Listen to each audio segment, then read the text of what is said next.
This is Keys to the Shop, episode 152, Essential Advice for Starting a Roastery with Jen Apodaca. Hey everybody, and welcome to another episode of Keys to the Shop, where we give you insights, inspiration, and the tools that you need to grow as a coffee service professional. My name is Chris DeFurio. I'm your host for the show. Excited to have you along. If you have not yet subscribed to Keys to the Shop, I would encourage you to do so. That way you will always be updated when new episodes are published. And also, if you have the opportunity to leave a rating or review, that would be awesome as well. Now, this episode is brought to you by Prima Coffee.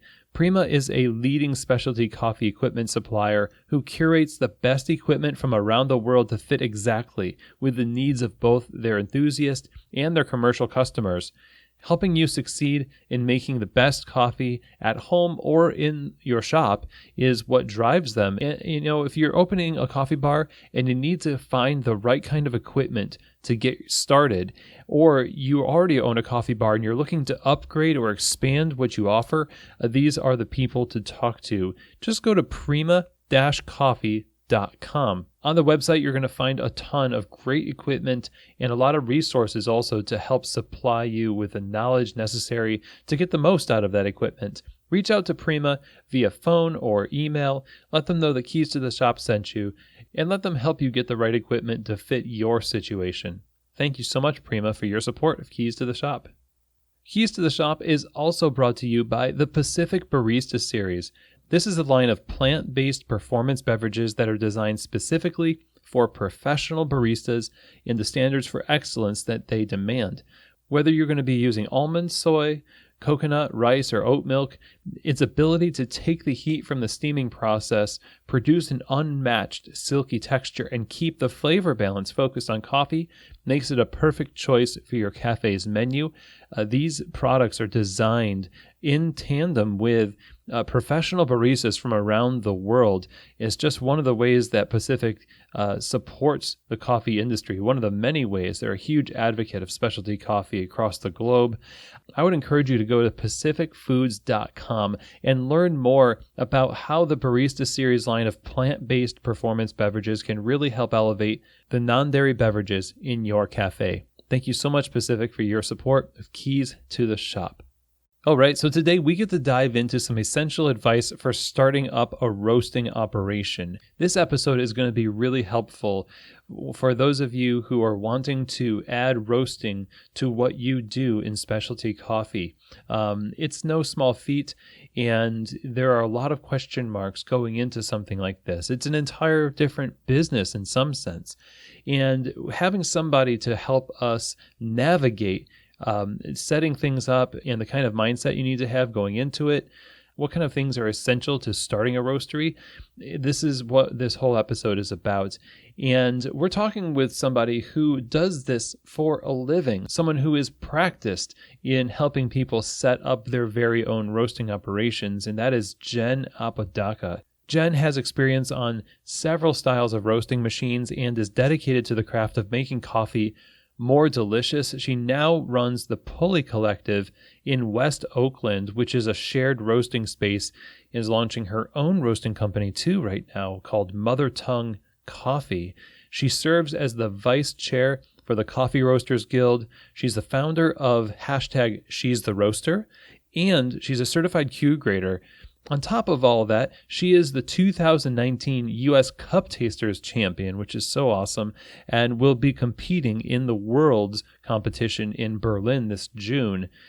Jen likes to think of herself as a roaster's roaster, and she started roasting in 2005 for McMenamins Incorporated in Portland, which is a tiny isolated shop.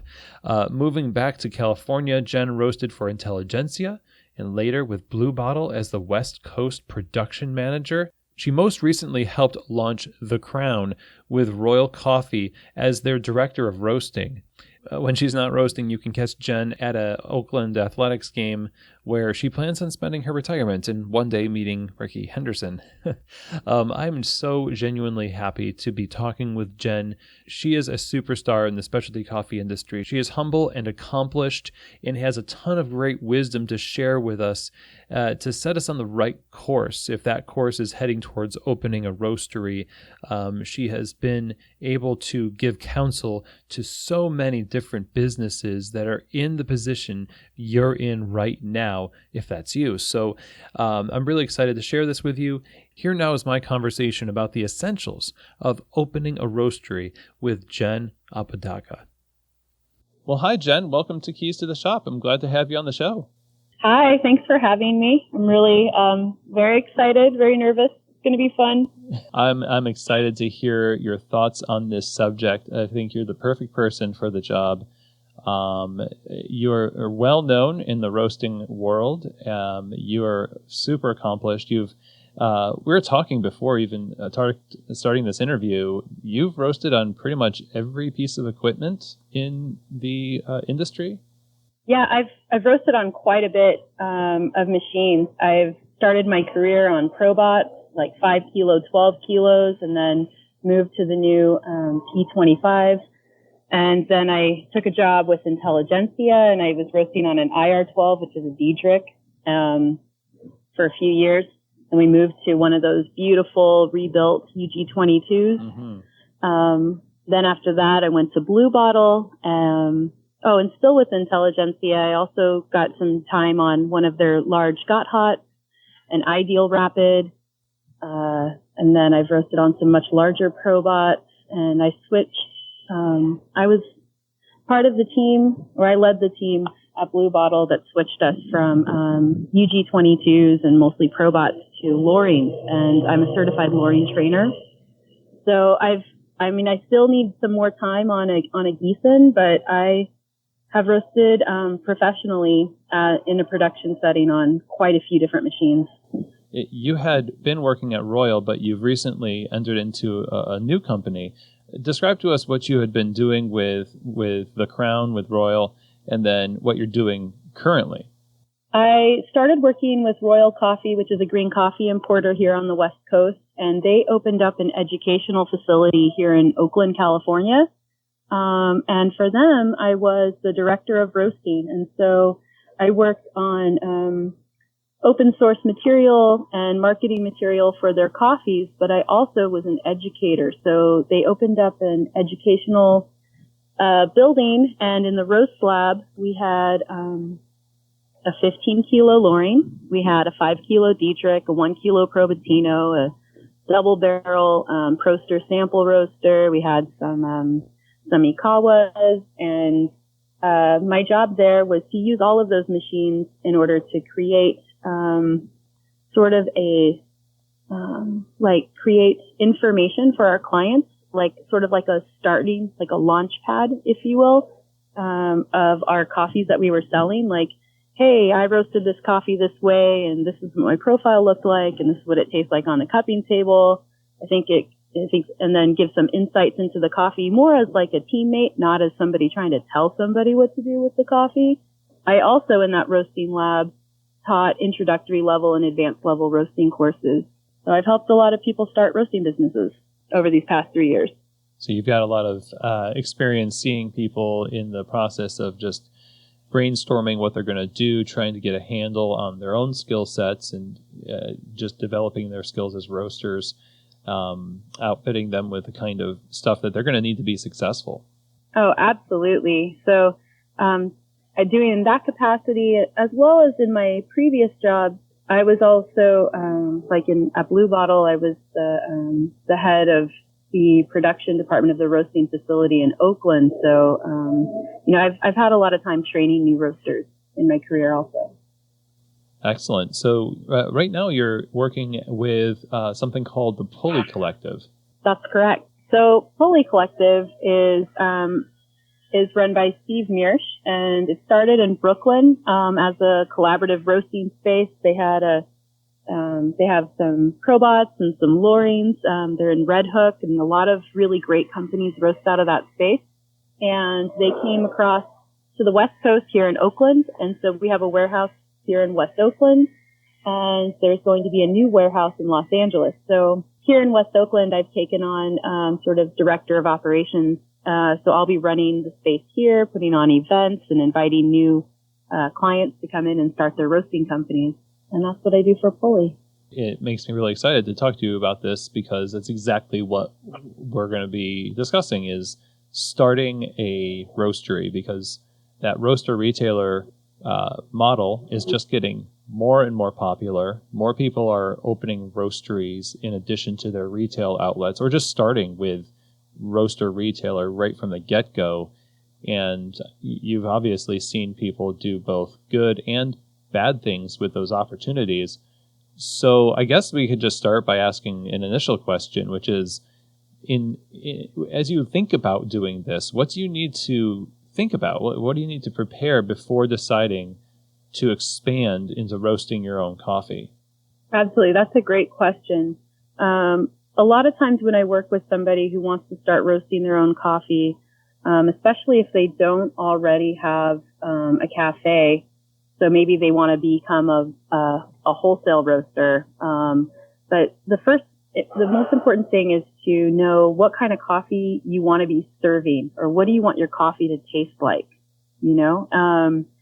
And sometimes I ask that question and people don't really know how to answer it. And the best thing to do is to think about what coffees are delicious and like that you already drink, you know? Like maybe company XYZ is roasting coffee very similar to what you want to be producing. And then you can check out that company and see what type of machines they're roasting on. So doing a little bit of homework about what you want your coffee to taste like, you know, like what roast degree range are you looking at, like what types of coffees you want to be roasting, whether you know, you really enjoy natural processed coffees, or maybe you really enjoy Brazilian coffees, or just really, you know, acidic and like fruit forward coffees. Whatever it is that you want to do, sort of have an idea of what type of green you want to roast, and then maybe a company that does it well that you admire, and look at the type of machines that they roast on. Well, that's a pretty straightforward thing to do. You could even get a subscription, like a coffee subscription, like from Trade or somebody like that features a bunch of different roasters as your starting point. But you're saying just go out and taste the coffees and then just deduce from there. Well, it could be because they have this piece of equipment or that piece of equipment, and it kind of influences the way those coffees taste. That's basically what you're saying, kind of a 1-for-1. Like if you're going to taste the coffees at Onyx, for example, then find out what they're roasting on, find out what their setup looks like, and would you advise people to just mimic that, or where do they go from there? Right. Well, that's just sort of the first step. As an experienced roaster, I can make coffee taste the way that I want, no matter what roaster you give me. You know, if you give me enough time and I can do enough reps on it. And when you're starting out, you won't have as much experience as an experienced roaster. So you'll need a little bit more help. So I would say after you see what you want, the next thing you need to do is be honest about what you can afford.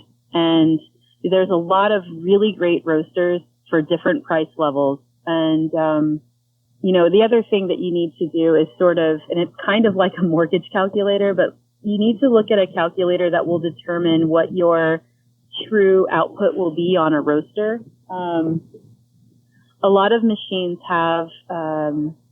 will say what their capacity is, and roasting at capacity is not the most ideal situation. So when you roast at capacity, what happens is when you have full capacity, a full size batch in your roaster, you have to start with a lot of energy, like really high energy. It's basically like driving a fully loaded van up a steep hill, you know, like wow. You basically just have to have all guns blazing. So you have no finesse, you know? So when you look at your roaster and you see something that says 12 kilos, you want to understand that, you know, in order to have the finesse and influence and the ability to maneuver and influence the style and the roast that you want the coffee to taste the way you want it to taste, you need to really think that you probably are going to be roasting between like 60 to 80% capacity in order to have that flexibility. So when you look at the size of the roaster, how do you determine initially what your goal is? We're talking about give yourself some margin for finessing the roast and the curve of the coffee and all that. But when you're starting out, how do you determine what the right size is for you? Exactly. So, you know, first figure out how much roasted coffee you want to be producing a week, say, or a day in any given day. And then in a roaster, you know, there's some limitations. Each machine has, it's a little bit more detailed what the limitations are to each machine. But, you know, the first thing is your loss percentage. So depending on how light or dark you roast, you will lose between 12 to 22% of your batch size. This goes away in moisture. Mm. So you put in, you know, like the key is, you know, you put in 6 pounds of green and you get back 5 pounds roasted.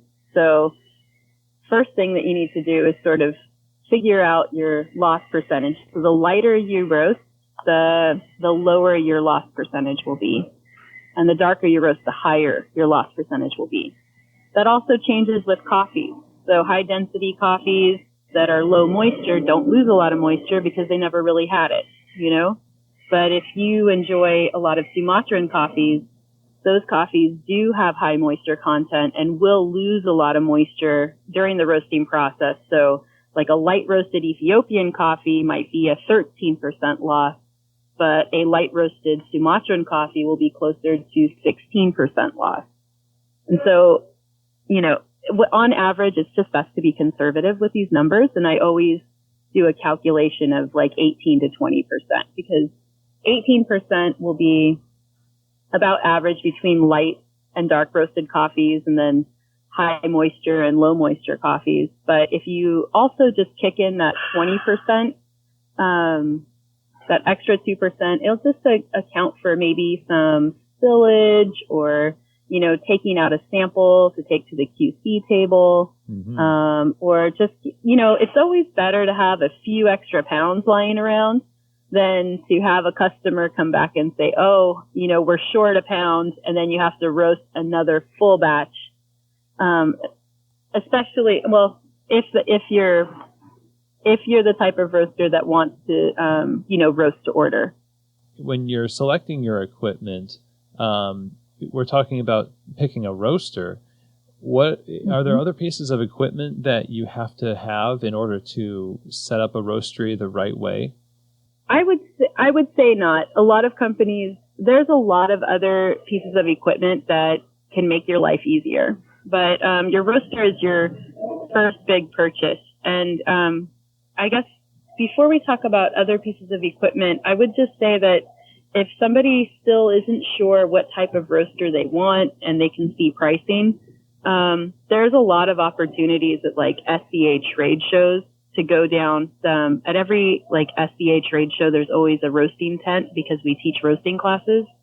And you can just go down to the roasting tent and even like look at all the machines, and each one of those manufacturers has a tech down there, and there's usually extra green coffee. So if you're nice, somebody might let you roast a batch of coffee on one of those machines between classes. But if you want time to play on machines, and this is full disclosure, I'm the vice chair of the Coffee Roasters Guild, but we have 2 events a year that we have roasting tents set up, and that's retreat and camp in Europe. The retreat is always in August. This year it's in Atlanta, but there's this giant roasting tent, and because it's Atlanta, we have it air conditioned because it's way too hot. Right. But there's a huge roasting tent, and we'll have like there will be like a small production size roasters, so between 1 to 5 kilos. But we'll have Dietrich there, Mill City will be there. Probot will be there. Gießen will be there. Proster usually also comes.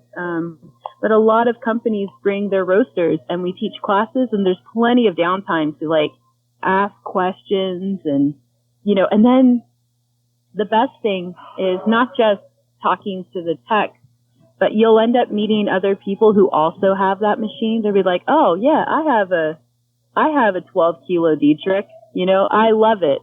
Anyways, it's really easy to get roasters to talk about the pros and cons of their machines. So just the more conversations you have with roasters in general, like you'll end up feeling a little bit more informed about what you end up purchasing when it comes to roasting machines, that is. That's awesome. Yeah, people should definitely check that out. Make it there if they can. And I was thinking about the fact that we like to mess around with smaller versions of big equipment so that we can get our feet wet. If people want to open a coffee bar, sometimes they get a tabletop machine, like an Appia or something like that, and they try to expand their knowledge of coffee through that. Is that a recommended move with roasters? Do you get like a tabletop roaster to start roasting on just to play around and then move up, or do you just go right for the gusto? Well, a lot of people do that, and I think that from there it usually starts with folks who are enthusiasts. They'll buy like a 1 kilo machine and provide coffee for themselves and friends, and then they realize that they're making some money. And I think that it's a great idea, because the worst thing that's going to happen is you're going to sell a lot of coffee and you're going to have to spend a lot of time roasting since you have very small output. And, yes, it's a lot of work, but the other thing that's really great about doing a lot of reps on a machine is that's the only way that you're going to actually get better at roasting. So, the more time you actually have, the more experience you have, the more you'll understand how environmental changes, the ambient air temperature, like how humid it is, roasting from summer to winter. I mean, all of these things. And then your coffee changes too, as when it's fresh landed versus when it's like 6 months to maybe even older, and how you have to adjust your profiles in order to try and get the same flavors that you were getting when you first got that coffee. That I think that having a smaller machine will definitely give you the repetitions in order to become a better roaster quicker. So using it to scale to a larger roaster, that's kind of tough. So smaller roasters have, the smaller the barrel, the faster you can roast. And that makes sense with like sample roasters. A lot of those are open barrel roasters. They don't hold a lot of heat, but it's very common to get sample roasts that are between 5 to 10 minutes long, and with great results. And the larger your machine gets, the longer your roast times get. So, and that makes sense because you have to have so much energy. Like, when you have this large roasting, chamber and you push in a lot of cold coffee, it takes a longer time and it takes more energy to get that cold coffee to equalize and start roasting, right? Right. And at the same time, so that's like in the beginning of the roast where everything is endothermic, where your coffee is cold and it's taking on heat from its environment. And towards the end of the roast, your coffee becomes exothermic, which means it is producing its own heat. And the larger your roast is, the more coffee you have that's producing heat. And so that's going to produce a different flavor, and it changes everything. Whereas if you have a smaller roaster and you don't have that huge mass producing heat, it's just not going to be exactly the same flavor. So it can be really tough to scale, but it can be done, but you have to put the time and effort. You have to like roast, and then you have to take a lot of notes. You need to cup every single batch. You need to be objective about what you're tasting, and then you need to just change one detail at a time. There's so many things you can change in a roast. A lot of people sort of chase their tail by changing too many things from batch to batch. But it if you're willing to put in the time, you will learn from it, and you will get better. Workflow is really what you're getting out of this, not necessarily recipes that you're going to use from your small roaster to your large roaster. It's more like it's you that you're working on more than the coffee. Yeah. So a coffee roaster is in a band of three. There's the roaster, there's the machine, and there's the coffee that you're roasting. And so you have this new friend, which is a new coffee, which has its own density and its own water content, water activity and moisture content and its screen size, all of these things, and then how fresh it is versus how old it might be. All of these things will affect how you roast that coffee. Then you have your machine, and even machine to machine, like my IR12 might not be the same as somebody else's IR12, and my UG22 is not the same as everyone else's UG22. And you may be roasting at high elevation, and I'm roasting at sea level, or it's humid where you roast and it's dry where I roast. I mean, all of these things affect you. And then there's just, you as the roaster, you basically need to take into account, this is my green coffee and this is its limitations, and this is what I want to expand upon. And then you look at your roaster and you're like, this is my roaster, my equipment's limitations, but this is where I can influence the most. And then you as the person decide at what time you want certain events to happen. So you're like the conductor, I guess, in this band, a very small orchestra. Yeah. And those limitations are interesting to talk about, because this is the case for anyone starting out roasting, that the coffee you sell your customers in the beginning is not going to be as good as the coffee you sell them 5 years from that point, because you necessarily, or hopefully you're going to get better. And that's a hard pill to swallow, especially if you just went and said, I want my coffee to taste like, fill in the blank, this company, I'm inspired by them. This coffee doesn't necessarily taste like them. It's maybe close, but I'm a little disappointed in it, but I still have to sell it. I mean, how do you advise people to sort of get over the hump that is that kind of embarrassment of their first roasts that they kind of have to sell? Right. Well, everyone's done it. So even now, when I get a new coffee, we just purchased a new coffee and it's on the table, and now it's okay, Jen, go roast this coffee. We're going to sell it and put it into production on Friday. Okay, great. Well, I'll roast a couple batches and I'll taste both of them. And from those two batches, I'll decide what small changes I need to make. And, even for me, my best coffee comes out 2 weeks after I've released a coffee as well. I mean, it's normal, industry wide. But as a novice roaster, you just need to cut yourself some slack. You're just learning about what coffees you want to buy. You're still figuring out your machine. You haven't even gone through 2 different seasons. You have harvest seasons, but then you have your seasons where your weather seasons that are going to affect your roasting. So, after about a year, you're like, oh yeah, I finally am figuring this out. And then fresh crop hits you and you're like, none of my profiles work. Why does my coffee taste awful? And then you realize, because all of these profiles are for a more mature aged coffee. And right now I have fresh crop and I need to change everything up. And so your second year is learning that you have still a lot more to learn. And then by the time you reach your third year, I think that's when I don't think anybody can really I don't use the word master roaster, but I don't think you're going to be a master of your craft until you're about 3 years in, until you experience multiple coffees, going through multiple harvests, but you also experience 2 years with seasonal changes where you're roasting. All that you're talking about it's tangible, but in a sense it's intangible, because it has to do with you becoming seasoned as a roaster and recognizing all of those factors around you that affect the coffee that you just have to be perceptive of and get used to and notice, where you might be a little bit dull to it in the beginning. You get a little sharper to it later on. This is something people try to overcome through technology, temperature probes and software.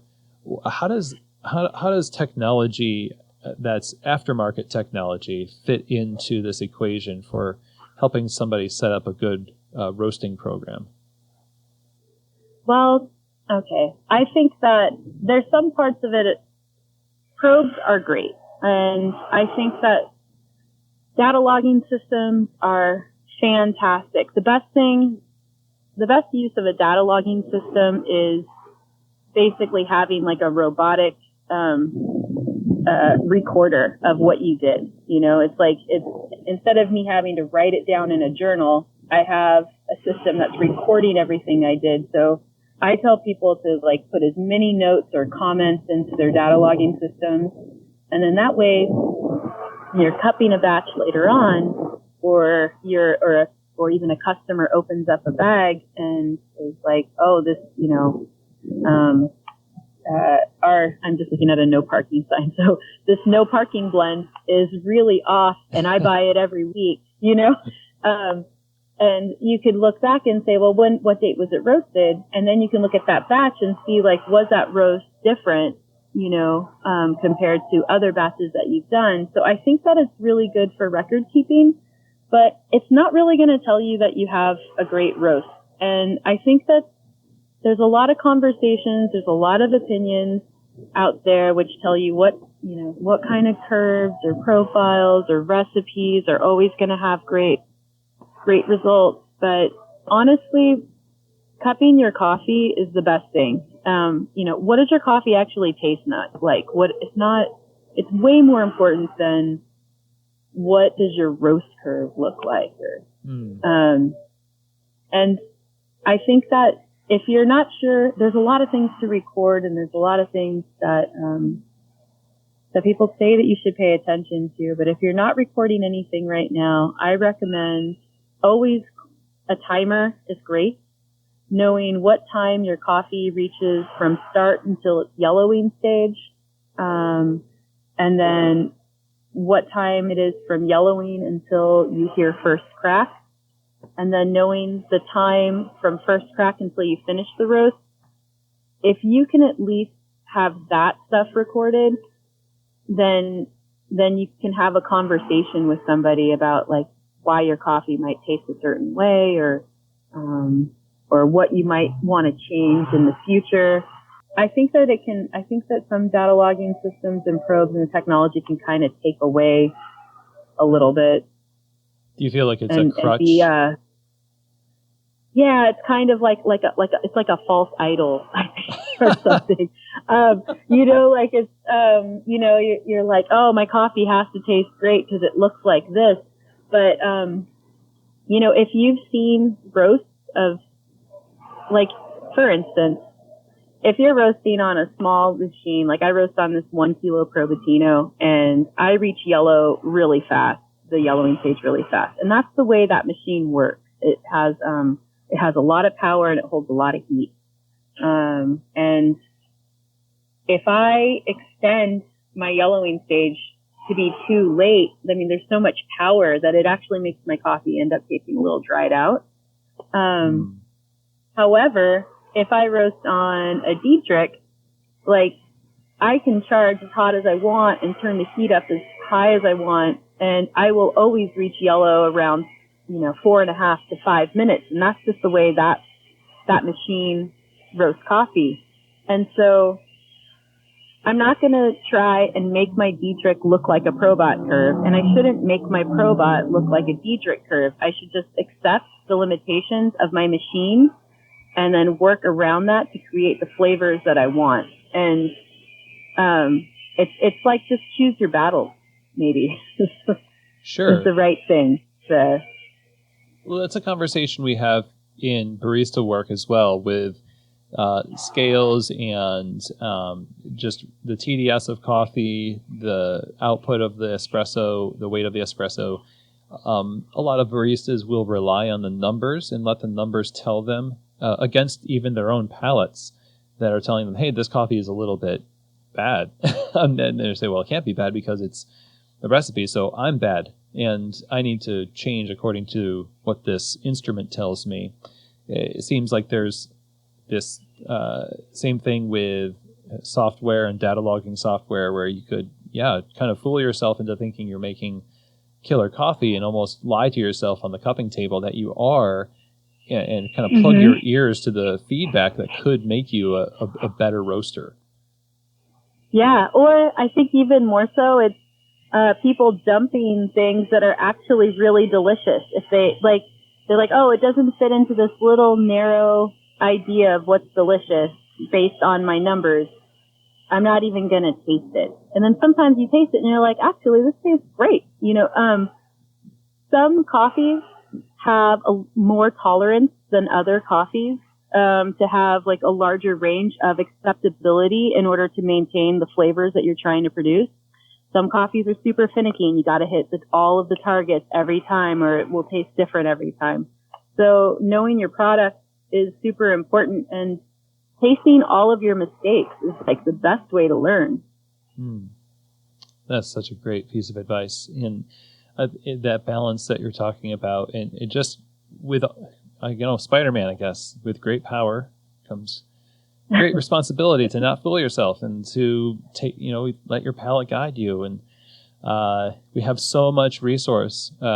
We have so many resources that we can pull from. It seems like that you can get lost in all of the minutia and forget about the thing that matters the most, which is the taste of the coffee. Let's say that we've got to this point where we've got a space where we put our roaster. Well, we need to have production. If you're the owner, you're not going to really want to be there forever as the quote unquote master roaster of the company. That's going to have to be given to somebody at some point. What kind of staffing solutions do you recommend for people when they're first starting out in the roastery? Is it just one person, two people? Is there a time frame that you recommend people sort of give themselves the ability to delegate the roasting to somebody else? Right. So when you have a new like roaster apprentice on, they usually get to roast some of the darker coffees because there's a little bit more. Usually the darker roasted coffees tend to be our blenders, and our blenders tend to be it's like 70% of most coffee roasting companies. So let's say I've got my company, and I've got my no parking blend, which is my flagship blend. Everybody orders it. It's fairly priced. It's medium to dark roasted, so it's manageable for baristas of many skill levels. And then I have my higher priced coffees, which, let's be honest, even though I love drinking them, I don't sell as much, and it might be, even though I'm pushing maybe 50 to 100 pounds of my blend onto our retail space, my nicer coffees that are higher priced, maybe that only makes up about 10% of my business, and they only order maybe a kilo or two a week for pour over. So those coffees take a more skilled hand because you don't get a lot of opportunities to roast them. Does that make sense? That makes a lot of sense. Whereas so I'm not saying, because I am definitely not saying that it's easier to roast dark coffees, but it is easier to learn to roast when you're roasting the same coffees over and over and you're putting in those reps and learning from them. So if you have 6 batches of no parking blend, or of all the components that go into that blend, then that's the best to put your rookie on it, have your rookie roast all of those batches, and then taste all those batches against each other with like a control sample and say, which one, does this make it or does this not make it? The other thing when you train new roasters, or if you're the new roaster yourself, is all roasters need to have really thick skin and be able to take criticism. And that's a hard one. Nobody wants to be criticized, but you'll be a better roaster if you're willing to take some checks. So when you roast the coffee and it's on the cupping table and somebody scores your coffee low, like, look, you have to think about, like, well, what is this coffee supposed to taste like? And this is why you can't really use the SEA cupping form in production, because that is a cupping form. And when we think about scores, you're like, oh, this is an 88-point coffee or an 85-point coffee. Well, that's for purchase. That's for the green coffee quality, right? But if I have a nice 85-point coffee, but my job as the roaster is to take this coffee to second crack for the base component of my no parking blend, right? Then my job is to make this coffee taste like vanilla pipe tobacco, right? And vanilla pipe tobacco may not score 86 points. It might score 82 or 83 points. So you have to what happens is if you keep using something like the cupping form to evaluate your production roast, you'll notice that your roasters will want to score higher because they want to be good at their job, and then they'll slowly start to roast their coffee lighter. But that's not what you need, right? You need them to roast the coffee to be the flavor and the roast degree that you have set out the expectation for your company, and also your customers expect it. So you need to find a way to reward your roaster for creating vanilla pipe tobacco and dark chocolate and all of those flavors that they're supposed to make. So sometimes what's nice to have is to create a different type of form. Every company sort of makes their own. It's like the flavors on the package say this. Does this coffee taste like the flavors that we put on the package? Yes or no? Is this coffee performing the way that we wanted it to? 5 means yes, you hit all the marks and you get a high score. And if you get a low score, it's like maybe this coffee needs to be re-roasted, or maybe we need to start looking at this blend component because maybe it's not working well with the other coffees as it gets older. Well, this kind of goes back to what you were saying about the roasting software. Again, it's the sort of like the tension that you have of not knowing being relieved by the tool itself and not necessarily being relieved by your maturation as a professional, which takes longer. So you have to live with that tension, figuring out your own cupping form, I guess. And you could just use an already devised cupping form for all of your coffees, and it makes you feel maybe falsely confident. I've always loved working for companies that have an internal check and balance, because it means that they're connected to their customers and also to their personal history of performance, and whether they're straying from the way that their blend tasted a year ago, and they have records of that, and they can say, well, is it consistent? Because that's important that it is internally consistent. Oh, absolutely. I mean, even having a really great open dialogue with your retail staff, especially for espresso, because a lot of times espresso is aged out, 10 to 14 days, especially the lighter roast. By the time you get feedback from the bar about this coffee, you're already on your 20th iteration of it. And you're like, oh, wait, how did I roast it 2 weeks ago? And so that's when data logging can be really great, because you can actually go and look at the roast date on the batch that they're pulling, and then look at how you roasted it, and then see how you've adjusted. And then you have to try and make these connections between what it tastes like on the cupping table and to what it actually tastes when you're pulling shots. And if people like pulling shots of it, Yeah. And you're going to be tweaking your communication network within your own company probably constantly.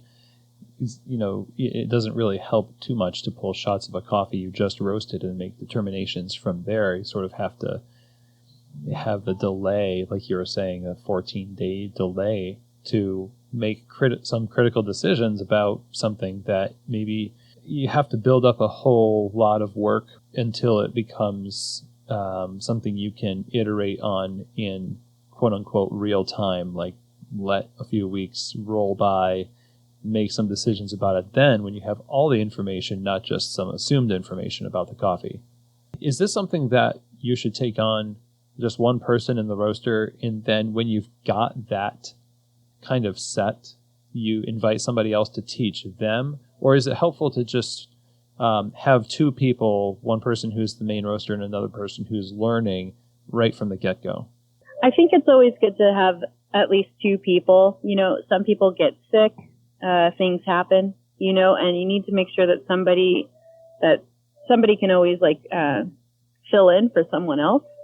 I think that there's a lot to learn with roasting. So beyond two people, it is a tough job. There's a lot of times where people want everybody to get some time on the roasting machine. But if you're only, and that's great, but there is a problem with consistency if say I only roast on Tuesdays, and I get to do 5 batches on Tuesdays. Well, if I never have any time to cup with everyone else who's roasting, then how am I going to be on track and know that whatever they learned yesterday that I'm going to take into account and make the changes for today? It's also, with roasting, there's a whole set of different things that you need to know. You need to know all of your green coffee inventories. You need to know how to do all of the calculations for your batch sizes and filling all the orders. I mean, it's a whole nother job. And if you have a different person doing it every day, then you end up having a lot of human error, unfortunately. So it's not necessarily about being exclusive. It's more about just, if you're going to let someone roast, really give them everything they need to succeed. And I think a lot of times if you're only able to come in once a week, you'll just kind of stay at the same level for a long time. It might be really tough, to really get better at roasting. So, but that doesn't mean that you can't invite the entire company to the cupping table, or even better, to pulling the shots of the batches and doing some QC around there, quality assurance, or brewing the coffee and doing quality assurance right there, because it is important for the entire company to know what the coffee tastes like, what we're trying to achieve, where we are. Just like a barista has to be humble, thinking, well, I think I might have over extracted this batch or this brew. The roaster might say, well, I think maybe I could have roasted this a little bit better, or perhaps I have a different style of roasting, or I have an idea, a different recipe that might work, and then you also need to hope that your green coffee buyers can also be humble enough to realize that maybe, this coffee does really great as a blend component, but, is not doing as great as a single origin offering. So everybody all together being honest about coffee. What a world that would be. Right. And it can't happen. No egos. Yeah, exactly. Kind of my final question here as we wrap up. And as I'm thinking about these things, as we're talking, I'm thinking there is 100 other directions we can go. And I wish we had 3 hours to talk about this, because there's so many elements. And we've touched on some super critical and foundational things. If you're sitting across the table from somebody at the Pulley Collective who says, I'm going to start a roastery, what would your main piece of advice to them be going forward, based on the kind of mistakes that you've seen people make over the years, mistakes that you've made over the years? What would you say to them that you think would really help guide them to the greatest success? I would say, one, make sure that they enjoy roasting coffee.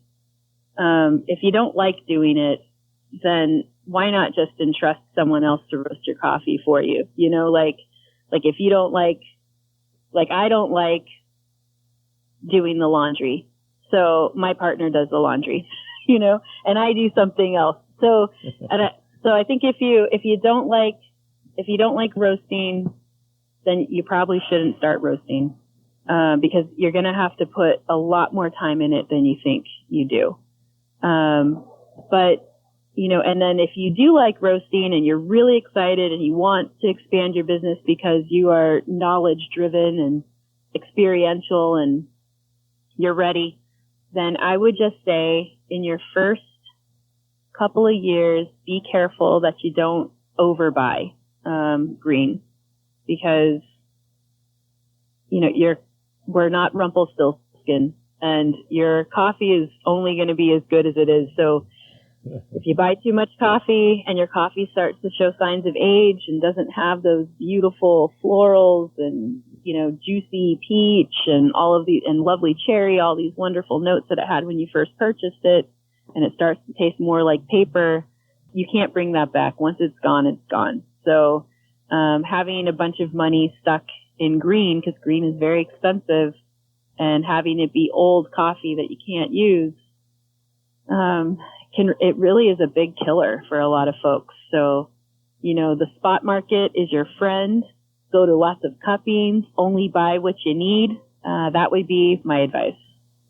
And that's great advice. So much of this, all this has been super helpful, and it helps answer a ton of questions that people have going into this great unknown with this, equipment that's like 14 times the size of an espresso machine. It's like, I don't want to burn my place down. I don't want to, have coffee that tastes terrible. There's so many fears that people have going in, and you've definitely alleviated a lot of those things and given us some great wisdom. So thank you for joining us and talking about these things. You are not just an expert roaster and consultant to roasters, but you're also the U.S. Cup Tasters champion, actually. So congratulations to you for that. Thank you. Yeah, thank you very much. Where are the Cup Tasters championships being held for the Worlds this year? They'll be happening at in Berlin this June at World of Coffee, which is the European trade show, like the U.S. Expo. So I'll be going to Berlin in June and competing for the U.S. I feel like a coffee Olympian. It feels really surreal, to be fair.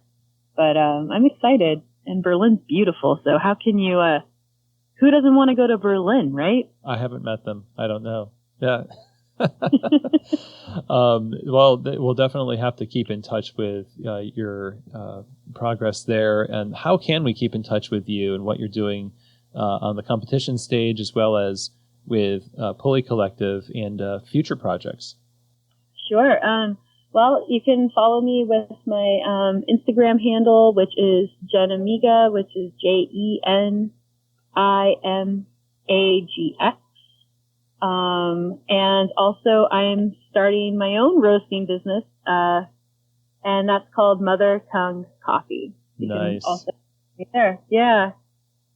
And was that, is there any social handles for that yet, or website for that yet? Absolutely. So I'm still working on that website. I'm hoping to launch the company this May. But you can see some progress on Instagram. It's mother.tongue.coffee. I love that name. That's so great. Congratulations. Thank you. Thank you very much. Well, this has really been awesome. Thank you again. I'm really glad to have gotten to talk about this with you, and I hope that all of your projects and your competition just go amazingly. So thank you. Yeah, thank you. It's been wonderful meeting you. Well, I really appreciate the balance that Jen strikes here. The idea that so much of the success of what you do in roasting coffee has to do with how you develop yourself. Just as much as it has to do with how you develop your coffees in the roaster, is a theme that really shines through, and it comes from all of her experience over the years, seeing what really works, what's at the core of what makes a great roasting operation. It's easy to become overwhelmed by the options that you have when starting out, just as it is when you're opening a coffee bar. There's lots of espresso equipment that you need to make decisions on, and lots of different methods of managing and systematizing your operation. And having this voice of clarity around the craft and the operations of roasting coffee is so helpful. And so a big thanks to Jen Apodaca for joining us on the show. Jen, we really appreciate all that you do for specialty coffee, all that you've accomplished, and we are so grateful to have heard from you on the show today. We're going to be rooting for you in Berlin this June, and I would encourage all of you in the Keys to the Shop audience to go check out the Instagram handle mother.tongue.coffee to follow along with Jen's new business that she has just launched. That's mother.tongue.coffee. Now, if you want to reach out to me, you can do so by emailing chris@keystotheshop.com with all of your questions, comments, or feedback about the show.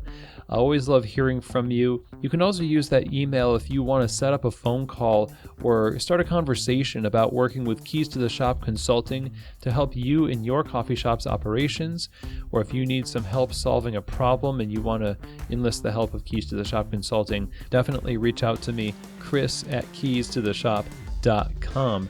Now, before you go here, I just want to remind you that Coffee Fest Indianapolis is coming up very shortly. That's going to be starting on the 30th of May, going from the 30th to the 1st of June. And if you're in the Midwestern region of the United States and you want to go to the best trade show for coffee retailers in the world, you're going to want to go to coffeefest.com. Click on the Indianapolis page, get registered. Coffee Fest is a very rich and diverse resource for the coffee retail community, and it's just a joy to work with them. I know for a fact everything they do is based on what fits the specific needs of coffee retailers right now. And with decades behind them and experience on the pulse of what's going on in coffee retail, they are absolute pros at it. So again, if you're in coffee retail and you want to learn more and grow and have a good time with other people in the community, go to coffeefest.com. I hope to see you in Indianapolis. And that's it for today's show. Thank you so much for joining me, and I hope that this episode has truly given you keys to the shop.